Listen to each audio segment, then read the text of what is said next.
Very good morning. আমি last সপ্তাহে একটা ভিডিও সোশ্যাল মিডিয়ায় আপলোড করেছিলাম, পেশেন্টের রিভিউ ভিডিও। তো সেখানে থেকে জানতে পারি যে এই এলাকায় পেশেন্টের রেসপন্স অনেক বেশি রিভিউ ভিডিও দেখে। তো আমি ডিসাইড করি আমার নিজস্ব চেম্বার ইলামবাজারে প্রত্যেকটা সপ্তাহে এসে একটা থেকে বা দুটো থেকে পেশেন্টের রিভিউ ভিডিও নেব এবং সেটা আপলোড করব। তো আজকেও সেম ব্যাপার। তো উনি আমার পেশেন্ট এবং উনি আমার কাছে বিগত লাস্ট উইকে ওনাদের আমি দাঁত তোলা হয়, তো আজকে সুচার রিমুভাল হলো। তো পেশেন্টের যেটা ভয় থাকে দাঁত তোলার ব্যাপারে, যে দাঁত তোলার পর প্রচণ্ড ব্যথা বেদনা হবে এবং অনেক ওষুধ খেতে হবে, তো বাকিটা ওনার থেকে শুনবো এখানে ট্রিটমেন্ট করে কেমন লেগেছে। নমস্কার ম্যাডাম, আপনার কেমন লেগেছে ট্রিটমেন্ট করে? আমি তো দাঁত তোলার ব্যাপারে ভীষণই ভয় করছিলাম যে আমার কি হবে। আমি প্রচণ্ড অ্যাংজাইটিতে ছিলাম, আমার দাঁতের ব্যাপারে ভীষণ ভয় ছিল।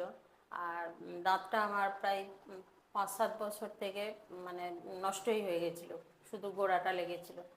তো ডাক্তারবাবু খুবই ভালো, এত সুন্দর দাঁত তুললেন, আমি একটুও কিচ্ছু ব্যথা যন্ত্রণা অনুভব করতে পারলাম না। এবং মানে ওষুধও খুব কম দিয়েছেন। আমি রাত্রে থেকে খাবার খেতে শুরু করেছি, হ্যাঁ।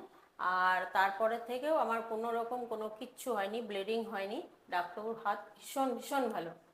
আর আমি মানে খুবই সুখী যে উনি খুব ভালো আমার দাঁতটা তুলেছেন। এবং আজকে আমার যে স্টিচটা কাটলেন তাতেও আমি কোনো ব্যথা অনুভব করিনি, কোনো রকম ব্লিডিংও হয়নি। Thank you so much for your kind review.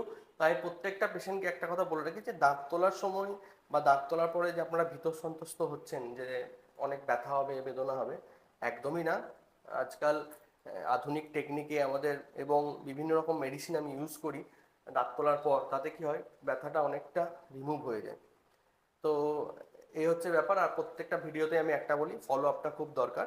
তো ফলো আপ খুব নেসেসারি আমাদের, কি হচ্ছে না হচ্ছে আগে, এবং সেটা ডেন্টালের ক্ষেত্রে খুবই বেশি প্রয়োজন। আমরা সেটাকে অনেকটা নেগলেক্ট করি। Thank you so much, thank you so much ma'am.